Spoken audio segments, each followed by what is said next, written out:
Good evening বন্ধুরা, সবাই কেমন আছো? আমি ভালো আছি। তো বন্ধুরা, আজ 25শে বৈশাখ, তাই আমি ভাবলাম আজ তোমাদেরকে বোলপুর শান্তিনিকেতনের ভিডিওটাই আজকে তোমাদের সামনে আমি তুলে ধরি। আমরা কিছুদিন আগে গিয়েছিলাম বোলপুর শান্তিনিকেতন একটু বেড়াতে। তো এই ভিডিওটা আমার পোস্ট করা হয়নি, তা ভাবলাম আজকের দিনেই তোমাদের সামনে এই ভিডিওটা তুলে ধরি। তো ঋতুরা এসেছিলো আমাদের বাড়িতে, ঋতুদের সঙ্গে আমরা গিয়েছিলাম বোলপুর শান্তিনিকেতন একটু বেড়াতে। তো দেখো, আমরা সকাল সকাল রেডি হয়ে চলে এসেছি স্টেশনে। এখন ট্রেন ধরে আমরা চলে যাব বোলপুর শান্তিনিকেতন। তো আমরা ওখানে পৌঁছিয়ে একটা টোটো ভাড়া করেছিলাম, আর ওই যে টোটো চালাচ্ছিল উনি আমাদেরকে গোটা বিশ্বভারতীটা দেখিয়েছিল আর মুখে বলে কোথায় কি আছে। তো তোমরাও দেখতে থাকো, সঙ্গে থাকো। এইখানে মিউজিয়াম ভিতরে টোটাল 5টা বাড়ি বন্ধ আছে। দেখুন বোর্ডটার মধ্যে লেখা আছে রবীন্দ্র ভবন। রবীন্দ্রনাথ ঠাকুর কোথাও শান্তি নিকেতন নাম দেয় নাই। প্রথম কথা, ওনার বাবা নাম দিয়েছিলেন শান্তি নিকেতন। শান্তি নিকেতন সৃষ্টি কোথা থেকে হয়েছে? মহর্ষি দেবেন্দ্রনাথ ঠাকুর তারাপীঠে পুজো দিতে গেছিলেন। পুজো দেওয়ার পথে বামাখ্যাপার সাথে আলাপ হয়। বামাখ্যাপাকে জিজ্ঞেস করেছিলেন যে আমি অনেক জায়গায় ঘুরেছি, কোথাও শান্তি পাইনি, কোথায় গেলে শান্তি পাবো। উনি বলেছিলেন আপনি যে শান্তির জন্য এসেছেন, আশা করে আপনি তারাপীঠেও শান্তি পাবেন। শান্তি পেতে গেলে 80 কিলোমিটার দূর যেতে হবে। উনি পালকি করেছিলেন। কেন দাদা? 1862 সালে কোনো যানবাহন ছিল না, ছিল কি না? তো উনি পালকি করে এসে রাস্তার মাঝখানে দেখুন একটা গাছ দেখা যাচ্ছে, সেই গাছটা নিচে বসে উনি বিশ্রাম করেছিলেন। বিশ্রাম করার পর মনে মনে ভাবছেন, সত্যি আমি অনেক জায়গায় ঘুরেছি, কোথাও শান্তি পাইনি। তিনি এখানে বসে শান্তি পেলেন, নাম দিলেন শান্তি নিকেতন। বুঝে গেছে? তো শান্তি নিকেতন নাম দিলে তো ওনার জায়গাটা হয়ে যাবে না, জায়গাটাকে কিনতে হবে। এই জায়গাটা কেনার জন্য উনি এখান থেকে 9 কিলোমিটার সফর করেছিলেন। সেই গ্রামটার নাম হচ্ছে রায়পুর, জমিদার নাম হচ্ছে ভুবন মোহন সিং। ওনার কাছ থেকে 1 টাকা দিয়ে জায়গা কিনেছিলেন। কলকাতা রেজিস্ট্রি খরচ করেছিলেন 20 টাকা। টোটাল 20 বিঘে জায়গার পিছনে উনি 21 টাকা খরচ করলেন, নাম দিলেন শান্তি নিকেতন। বুঝা গেছে? ডান দিকে দেখুন রবীন্দ্রনাথ ঠাকুর বেদি, ওইটা আপনার যে সিঙ্গেল বেদি দেখা যাচ্ছে, রবীন্দ্রনাথ ঠাকুর ওইখানে বসে প্রথম 5টা স্টুডেন্টকে নিয়ে ক্লাস শুরু করেছিলেন। আজকে এখানে 5টা স্টুডেন্ট নেই, হাজার হাজার স্টুডেন্ট ওপেন ক্লাস দাদা। আজকে তো ছুটি আছে, সেই জন্য আপনার বন্ধ আছে স্কুলটা, নাহলে হলুদ পোশাক করে পড়াশোনা। দেখুন ওই টোটোটা দাঁড়িয়ে আছে তো, বলি না।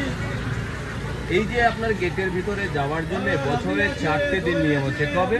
রবীন্দ্রনাথ ঠাকুর জন্মদিবস, মৃত্যু দিবস, বসন্ত উৎসব, পৌষ মেলার সময় আপনার এই 4টে দিনই ভিতরে প্রবেশ করতে পারবেন, আদার্স কোনো দিন প্রবেশ করা যাবে না। এই গেটের ভিতরে আপনার বছরে 4টে দিন। প্রধানমন্ত্রী এখানে 3 বছর পর একবার আসেন। কেন আসেন? যে স্টুডেন্ট এখানে পিএইচডি করে বেরিয়ে যায় তাকে ছাতিম গাছের পাতা দিতে আসে, যেটাকে সমাবর্তন বলা হয়। গাছটা কিন্তু ওইখানকার দেখালাম, ঠিক আছে? এই গাছটা কোনো ভ্যালু নেই, 4টে কোণাতে একটা করে গাছ আছে, সেই গাছটাই ভ্যালু আপনার, যেটা প্রধানমন্ত্রী 2টো স্টুডেন্টকে দেয় আপনার। বুঝা গেছে? পৌষ মেলা এখানেই বসতো দাদা, কিন্তু এখন আর এখানে পৌষ মেলা বসে না। কেন বসে না? মাঠটা ছোট পড়ে গিয়েছে, টুরিস্টের সংখ্যা অনেক বেড়েছে। আর আপনারা যে এখানে শান্তি নিকেতন দেখতে এসছেন, যেখানে আপনাকে বললাম রবীন্দ্র ভবন লেখা আছে, যেখানে আপনি নেমেছিলেন দাদা, এই বাড়িটার নাম হচ্ছে শান্তি নিকেতন বাড়ি। দেখুন বাড়িটা মসজিদ টাইপে দেখা যাচ্ছে। কলকাতা জোড়াসাগর বাড়ি গিয়েছেন আপনারা? কলকাতা জোড়াসাগর বাড়িটা হচ্ছে মেরুন কালার দাদা, এই বাড়িটা হচ্ছে হলুদ রঙের। এখানে যা বাড়ি দেখবেন সব রবীন্দ্রনাথ ঠাকুরের হলুদ রঙের বাড়ি আছে। এই যে বাড়িটার নাম শান্তিনিকেতন, গির্জা, মসজিদ আর মন্দির। এই বাড়িটা 3টে রূপ আছে। রবীন্দ্রনাথ ঠাকুর এই বাড়িতে 12 বছর বয়সে ছিলেন। কেন কি রবীন্দ্রনাথ ঠাকুর তো আগে আসেননি, ওনার বাবা জায়গাটা কিনেছিলেন। ডান দিকটা দেখুন, এইখানকার মধ্যে সব থেকে সুন্দর বাড়ি আর সেকেন্ড বাড়ি এটা। আচ্ছা, এই বাড়িটার নাম হচ্ছে উপাসনা গৃহ। এটা 16টা দরজা আছে। 16টা দরজা বুধবার দিন খুলে দেওয়া হয় সকাল 7টা থেকে 8টা অবধি, 1 ঘন্টাকার জন্য। এখানে কোনো জাতভেদ নেই। এই বাড়ির ভিতরে যাওয়ার জন্য আপনাকে সাদা পোশাক পরে যেতে হবে বা সাদা চুড়িদার পরে যেতে পারবেন, তাছাড়া এলাও নেই। বেলজিয়াম কাঁচ, ইটালিয়ান টালি, লোহার ফ্রেম এটা। আচ্ছা, ঠিক আছে? এই বাড়িটা যদি আপনারা যেতে চান, হিন্দু, মুসলিম, শিখ, ইসাই সবাই সমান। কিন্তু আজকে ছুটি আছে বলে, নাহলে কালকে যদি আসেন তাহলে আমাদের টোটো করে ডান দিকে দেখুন ঘরের মাঝখানে তাল গাছ দেখা যাচ্ছে, দেখেন রবীন্দ্র রবীন্দ্রনাথ ঠাকুর যে কবিতাটা লিখেছিলেন, তাল গাছ ছাড়িয়ে এক পায়ে দাঁড়িয়ে উঠে মারে আকাশে, সেই গাছটা। রবীন্দ্রনাথ ঠাকুর এখানে কবিতা লিখেছিলেন, নাম দিলেন তালক ধ্বজ। ধ্বজ মানে পতাকা।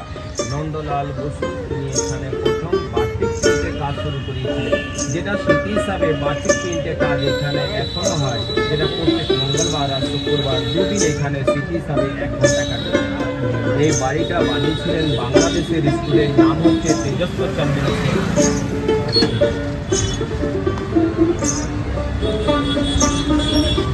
পথযাত্রা শুরু করিয়েছিলেন, এখানে বসে সবাই পাবলিককে ছোলা আর গুড় খাওয়ানো হয়েছিল। সেই যে গাছটা দেখা যাচ্ছে, এই গাছটা সহজ পাঠের প্রথম পাতায় আছে। রবীন্দ্রনাথ ঠাকুর যে কবিতাটা লিখেছিলেন, পাড়ার গরু গাড়ি বুঝায় করা কলসিহারি গাড়ি চালায় বংশী মদন, সেই কবিতাটা এখানকার লেখা। লিখতে লিখতে চলে যান উনি বাংলাদেশ, যেখানে শেষ করেছিলেন বংশীগঞ্জের পান্ডাপাড়ে। শুক্রবারে হাট বসে আর আমাদের শনিবার ও রবিবারে হাট বসে, যেটাকে সোনাঝুরি হাট বলা হয়। রবীন্দ্রনাথ ঠাকুর এই জায়গাটার নাম দিয়েছিলেন 3 পাহাড়। দেখুন 1 2 3 ধাপ দেখা যাচ্ছে না। রবীন্দ্রনাথ ঠাকুর যে কবিতাটা লিখেছিলেন আমাদের সেইখান থেকে উনি 3টে পাথরের গুটিটা নিয়ে এসেছিলেন। সেই 3টে পাথরের গুটিটা রবীন্দ্রনাথ ঠাকুর ওনার এইখানে আপনার ভিতরে বসন্ত উৎসব হয়, কিন্তু মাঠটা এখান থেকে দেখা যাচ্ছে না, সেই মাঠটা আমরা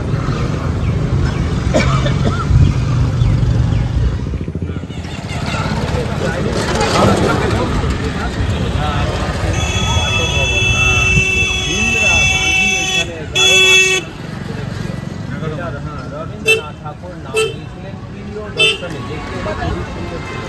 ওই যে দোতলা বাড়িটা দেখা যাচ্ছে,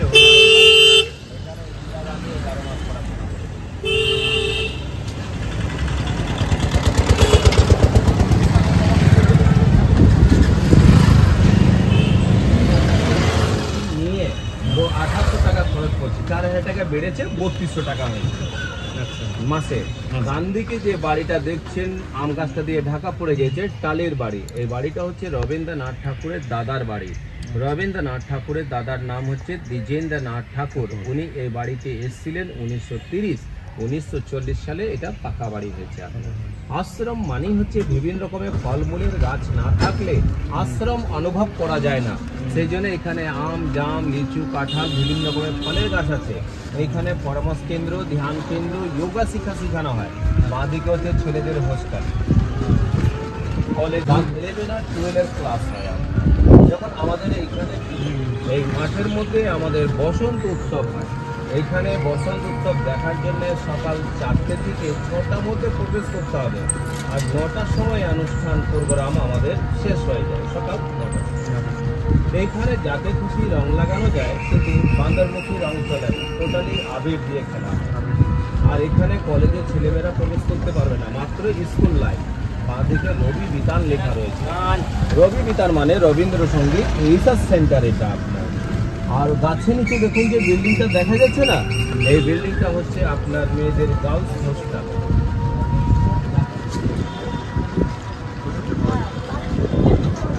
আগে আমাদের আপনারা ছিল না।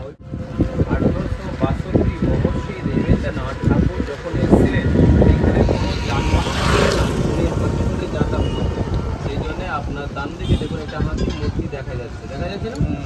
এই মূর্তিটা রামকিঙ্কর বেশ বানিয়েছিলেন। নাম শুনেছেন রামকিঙ্কর বেশ? উনি হাতি লাগায়নি দাদা, বালি, পাথর, সিমেন্ট, জল মাখিয়ে হাতে করে ছুঁড়ে ছুঁড়ে বানিয়েছিলেন 2 ফুট দূরে থেকে। এই যে স্ট্যাচুগুলো আমি আপনাকে পরপর দেখাচ্ছি, সব মিউজিয়াম মধ্যে রাখা রয়েছে।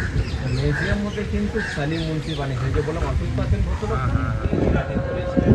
তারপরে আস্তে আস্তে বাড়তি এখন সায়েন্স অব্দি চলে গিয়ে হচ্ছে গানের টিচার, বিখ্যাত নাম করা ব্যক্তি। এই বাড়িটা হচ্ছে পুরো মাটির বাড়ি, আর এই বাড়িতে রবীন্দ্রনাথ ঠাকুর যাতায়াত করতেন। বোর্ডটার মধ্যে লেখা রয়েছে দাদা, এই রবীন্দ্রনাথ ঠাকুর এই বাড়িতে যাতায়াত করতেন স্মৃতি হিসাবে মাটির বাড়ি। কিন্তু আগে বোর্ড ফোর্ড ছিল না। 2023-এ বাড়িটা নতুন করে রেফারিং হয়েছে। যারা যারা বাড়িটা বানিয়েছে তারা সবারই নাম দিয়েছে। গাড়ি পার্কিং জায়গা, যতদূর জঙ্গল দেখছেন সমস্ত রবীন্দ্রনাথ ঠাকুরের জায়গা। এখানে লেখাই আছে 1200 একর সম্পত্তি দাদা, 3014 বিঘে জায়গা। ডান দিকে ছেলেদের হোস্টেল, আর এই যে হাফ মূর্তি দেখা যাচ্ছে এটা হচ্ছে রামকিঙ্কর বেজের মূর্তি। আর এটা হচ্ছে নন্দলাল বসু বাড়ি, painting department teacher, Hooghly district বাড়ি। এই যে তাল গাছ বট সেম, উনি যখন নামকরণ করেছিলেন তো সেই সময় বলে দিয়েছিলেন উনি ভারতবর্ষের মধ্যে নাম করে জানা যাবে কবে, 60 বছর পর। উনি ঠিক 60 বছর বয়সেই নোবেল পেয়েছিলেন। উনি ভারতবর্ষে নয়, উনি ওয়ার্ল্ডের মধ্যে নাম করে জানা যায়। 80 সেন লেখা রয়েছে দেখুন আপনি, এইদিকে প্রতিটি ট্রাস্ট আপনার। 80 সেন মানে বাবার নাম আশুতোষ সেন, মায়ের নাম অমৃতা সেন, ছেলের নাম অমর্ত্য সেন। এই বাড়িটায় নিয়ে 13 ডিসমিল জায়গা নিয়ে ঝামেলা চলছিল দাদা, শুনেছিলেন তো? 13 ডিসমিল জায়গা নিয়ে, যেটা মমতা আগেকার সময় লোকে চামড়ার জল দেয়, যেটাকে লেদার ব্যাগ বলা হয় আপনার। এই যে স্ট্যাচুগুলো দেখাচ্ছি সব এক এক করে মিউজিয়াম মতো আছে। অমর্ত্য সেনের বাড়ি, নোবেল পুরস্কার পেয়েছিল 7 বছর বয়সে অমর্ত্য সেন।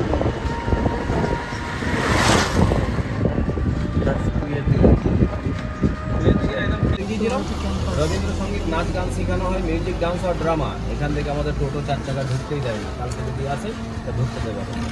ডান দিকে দেখুন এই যে স্ট্যাচুটা দেখছেন, এটাকে বলা হয় আদিবাসী সাঁওতালি পরিবার।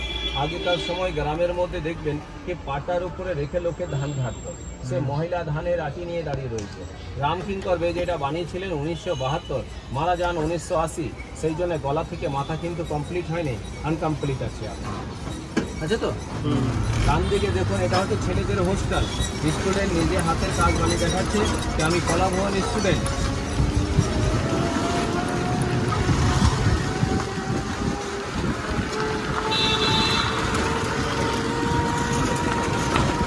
ফ্লেক হাউস বলা হয় আপনার, কালো বাড়ি ধীরে দিয়েছি, ওটা হোস্টেল হয়ে গেছে। আগে হোস্টেল ছিল না, ঠিক আছে। বাড়ি ছিল রামকিঙ্কর বেজের নন্দলাল বসু।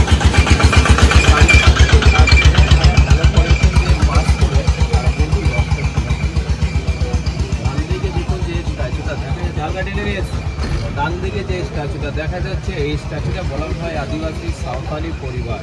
আগেকার সময় আমাদের বাড়িতে দাদা ঘড়ি ছিল না, ছিল নাকি নাকি না, কারখানাতে সাইলেন্ট বাজলি লোকে ছুটে কিন্তু কাজে যেত আপনার। যেটা মা খাবারটা নিয়ে ছুটে চলে যাচ্ছে, দেখুন মাথায় খাবার আছে, আদিবাসীরা তো খাবার ছুটে নিয়ে চলে যায়। আঁচলটা হাওয়াতে উড়ে উড়ে যাচ্ছে, ছেলেটা আঁচল ধরার চেষ্টা করছে, ধরতে পারছে না, ওই পাশে একটা মাসি আছে, সেই জন্য বলা হয় মায়ের থেকে বেশি ধরো মাসি। 1956 সালে বানানো হয়েছে, হাত লাগায়নি দাদা, কিন্তু বালি, পাথর, সিমেন্ট, জল মাখিয়ে হাতে করে ছুঁড়ে ছুঁড়ে বানিয়েছে। বাঁ দিকে দেখুন এই বাড়িটা হচ্ছে রবীন্দ্রনাথ ঠাকুরের ছোট মেয়ের নাম হচ্ছে মীরা দেবী। রবীন্দ্রনাথ ঠাকুর এই বাড়ি থেকে বেরিয়ে যাওয়ার পর উনি আর বোলপুর ফিরে আসেননি, কলকাতা জোড়াসাগর বাড়িতে মারা যান। এই বাড়িটাই রবীন্দ্রনাথ ঠাকুরের শেষ বাড়ি। ডান দিকে দেখুন আবার একটা স্ট্যাচু দেখা যায়। আগেকার সময় আমাদের বাড়িতে দেখবেন যানবাহন ছিল না, বাবা নিজের ছেলেকে বাঁকে করে নিয়েছে। দেখুন ঝুড়ির মধ্যে বাচ্চা ছেলে বসে আছে, নিচে একটা কুকুর, ওই পাশে ওনার ওয়াইফ, মাথার মধ্যে ঝুড়ি বা খেতা রাখা রয়েছে।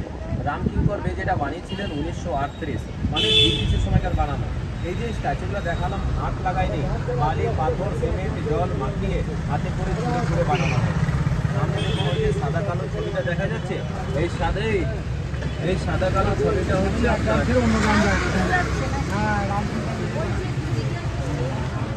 তো বন্ধুরা, তোমরা তো দেখলে রবীন্দ্রনাথের কত সম্পত্তি, কত টাকায় কিনেছিল, কোথায় কি আছে সবটাই তোমাদের সঙ্গে শেয়ার করলাম। তো বন্ধুরা, আমরা এই বিশ্বভারতী শান্তিনিকেতনে এসে আমরা একটা খুব সুন্দর ভালো জায়গায় উঠেছিলাম, যেখানে গীতবিতান যে সিনেমাটা হয়েছিল, যেখানে শুটিং হয়েছিল, সেখানেই আমরা উঠেছিলাম। ওই ভিডিওটা তোমাদেরকে পরের পার্টে আমি শেয়ার করব। আজকে অনেক বড় হয়ে যাবে, কারণ বিশ্বভারতী এরিয়াটা অনেকটা বড়, তোমাদের সঙ্গে পুরোটাই আমি তুলে ধরেছি। আর আমরা যেখানে উঠেছিলাম গীতবিধান যে সিনেমাটা শুটিং হয়েছিল, ওখানে ওটা তোমাদেরকে পরের ভিডিওতে আমরা পোস্ট করব, পরের ভিডিওতে তোমাদের সামনে তুলে ধরবো। তো বন্ধুরা, তোমাদের কেমন লাগলো আজকের দিনে? তোমাদেরকে গোটা শান্তিনিকেতন বিশ্বভারতীটা আমি শেয়ার করলাম। তোমাদের যদি ভালো লাগে একটু লাইক, কমেন্ট, শেয়ার করে দিও। আর নতুন বন্ধুরা আমার চ্যানেলটাকে একটু সাবস্ক্রাইব করে দিও। তো দেখো, আমরা গোটা শান্তিনিকেতন বিশ্বভারতীটা দেখার পরে চলে এসেছিলাম আমরা খোয়ার মাঠে, যেখানে হাট বসে। তো এখানে আসার পরে ছিল তখন বেশিক্ষণ ঘুরতে পারিনি। তো তোমাদেরকে এর পরের ভিডিওটা পরের দিন শেয়ার করব। তো আজকের মতো এইটুকুই। টাটা, বাই বাই, ভালো থেকো, সুস্থ।